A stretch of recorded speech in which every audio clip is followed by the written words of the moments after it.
deciding how much money you make, how much freedom you have, and whether you scale or stay stuck. But most people have no idea it even exists. It's called micro decisions, tiny invisible choices you make on autopilot thousands of times a day. They feel like nothing, but over time, they're actually dictating your life, which is why your calendar's always full, you feel stuck, you're busy but not free. And no, this is not a video about working harder. It's about finding the hidden system running your time, money, and energy. We're gonna flip it to work for you. Because the people winning right now, they're not doing more. They're doing less on purpose. Let me give you one example. This is UPS. So UPS, their drivers, they don't turn left. I'm not joking. It's literal company policy.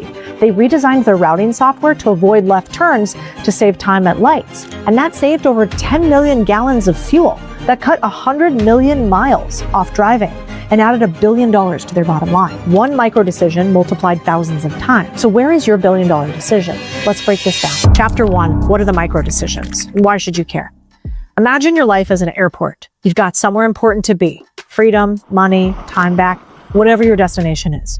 Now look down. Some of the floors are moving walkways. You step on and the walkway either pushes you forward or it pulls you back. That's what micro decisions are. Tiny repetitive choices. You make them without even thinking. Do I follow up now or wait? Do I check my phone first thing or don't? Do I systematize this or redo it again tomorrow? You don't think of them as real decisions, but they are. And they move you either closer to your goals or further from them. Behavioral psychology shows that most of what we call decisions, they're not deliberative. They're automatic, subconscious, and built-in patterns. Our brain has just learned them over time. Nobel Prize psychologist Daniel Kahneman says the brain's decision processes are actually split into two systems. Look at this. System 1, fast, automatic, pattern-based decisions. Systems 2 are slow, deliberate, thoughtful decisions. You're operating on system 1 most of the day, on autopilot, especially when the small choices, you don't even notice them.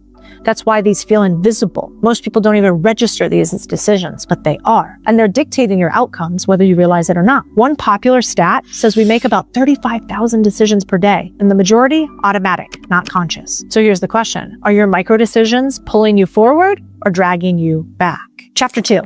The power law of effort. Why most hard work is wasted. Most of what you do, it's a waste. Not because you're lazy, because of the 80-20 rule, Pareto principle. So you've probably heard of this, but maybe not in the context of your micro decisions. Roughly 80% of your results come from 20% of your actions. Most people miss the high leverage actions that are often tiny, boring, invisible, and you do them every day. Take Michael Phelps. When people ask what made him the most decorated Olympian of all time, he never talks about race day. He talks about the most mundane things, how he showed up on random training days when no one was watching. Phelps was actually obsessed, if you didn't know this, with his swim caps and also with his goggles.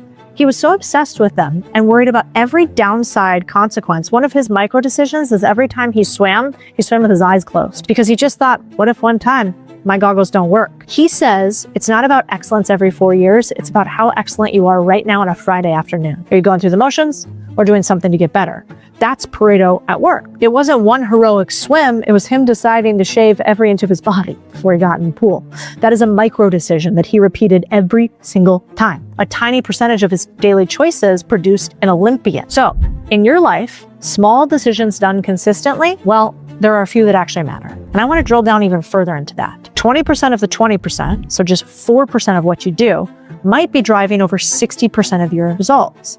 So if you're working 12-hour days and you're still stuck, it's actually not an effort problem. It's a focus problem. You're paying attention to the wrong 20%, and that's where the leverage is. And that's how you start building a life that scales. You focus on the right thing. So the question to ask yourself is, where is your Phelps razor?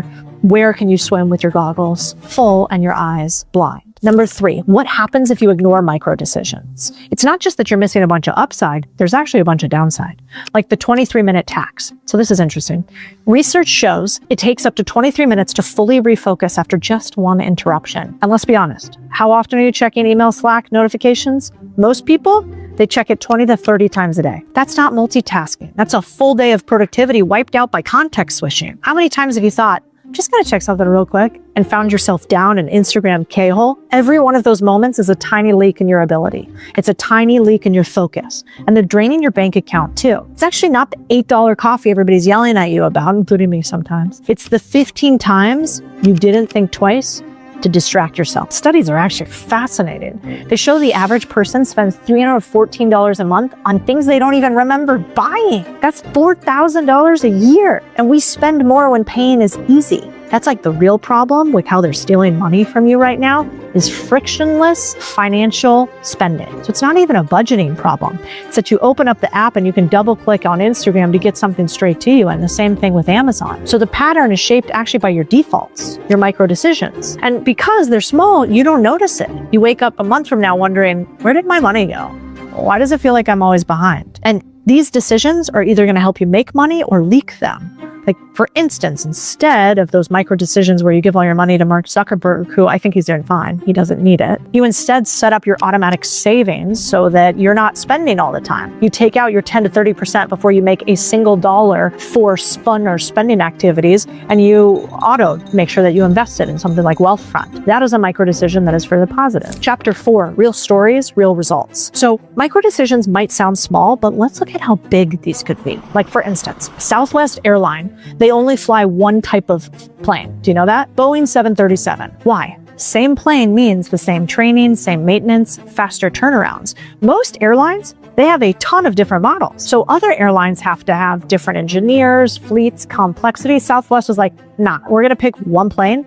And that's why we're going to become one of the most profitable carriers in the US. So because of that, Southwest actually made money profitably when most of the airlines did not. Let's go to Costco next. Costco doesn't rely on markup to make money. Their real profit comes from, do you guys know this? Membership fees. So one recurring micro decision, sign up annually. That's it. That, yes, makes them $4 billion in pure margin, more than they make on everything else they sell. One decision, infinite cash flow, and you don't even think about it. Now, you don't need to be UPS or Costco to use this. We've seen lots of people stack small decisions. Like, for instance, this is Bobby Pierce. So Bobby's interesting because Bobby, he was in our community and he started sending 5x more follow-ups to leads. He didn't hire anyone new. We just got him a faster speed to lead, which means that he made an additional $120K in revenue this year. Not bad.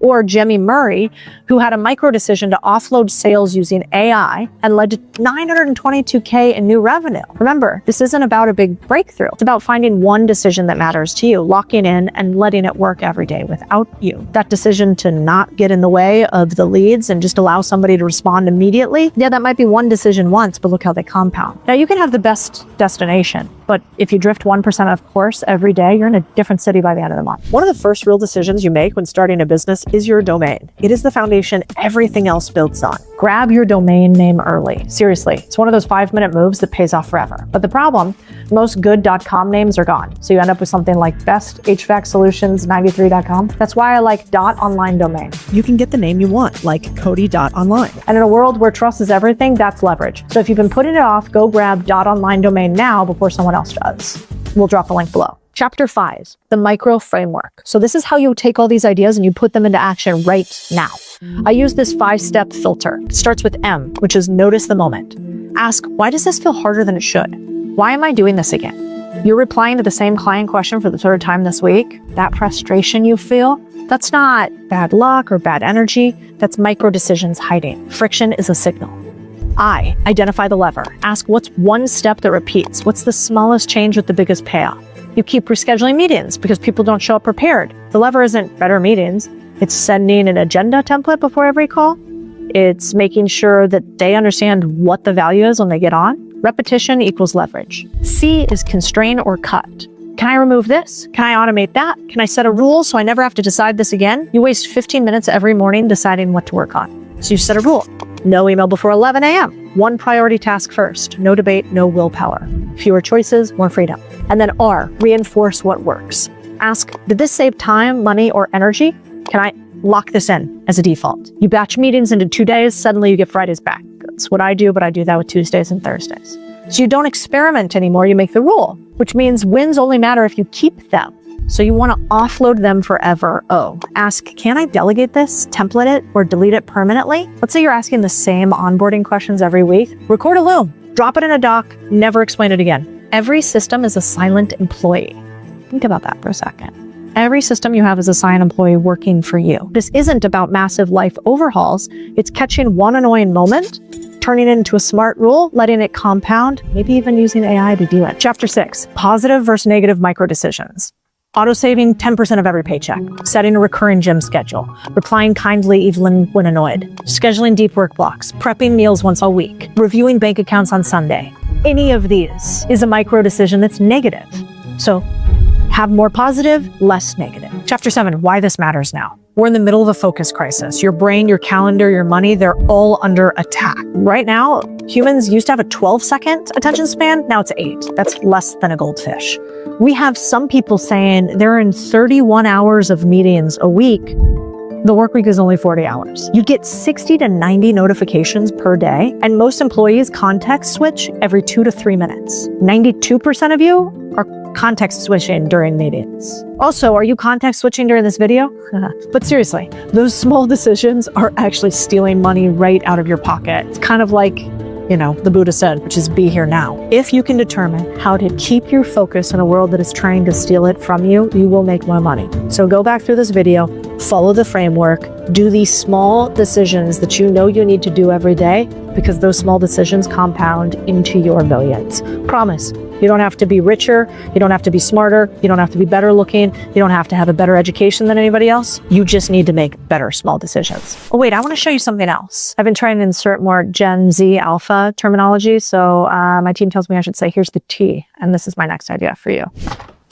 Snacks. I don't like to think about what they are anymore, so I only have little meat snacks that they put together for me. This would be not chicken, this is definitely steak, and this is bison meat. And I used to make this by myself. This was meal prepping. I do it every single Monday. Now I have a chef that puts these together for me. But that means that I don't have to worry about what I'm going to eat, and I don't end up eating trash, which would happen otherwise. Okay, the next one is whisper flow. Basically, I don't type anymore. I just go like this. Hey guys, can you go ahead and send that for me? I'm a little bit late on the delivery, so I'll see you guys in 20 minutes, but you can start without me. Bam. And there it is. I don't have to do anything besides text. Oh, by the way, it doesn't allow for that. Like, when it says duck all the time, but you don't mean duck, you mean something else? Whisper flow. Well, they know. Okay, I want to talk about assistants, because you work less, they work more, but they make less money than you. I started out with an AI assistant. You could use one like Howie. Then I got a virtual assistant. That's about $1,000 a month, $1,500 a month. Now I have a real assistant, and she's a lot more than that. But you scale up.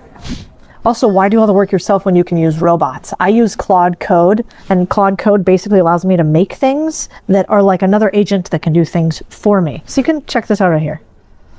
I could basically, in real time, have it recreate a base case scenario of an underlying dashboard that I want to have. Looks like a bunch of stuff that you guys probably can't understand, but all I have to do is talk to it like a human. And it starts actually creating a real usable database that I can view in real time, which is pretty rad. And that database ends up saving me tens of hours, so I don't have to use a bunch of spreadsheets. Instead, Claude will code it for me. Also, what if you just save more time doing the things you already do? Let me show you this thing.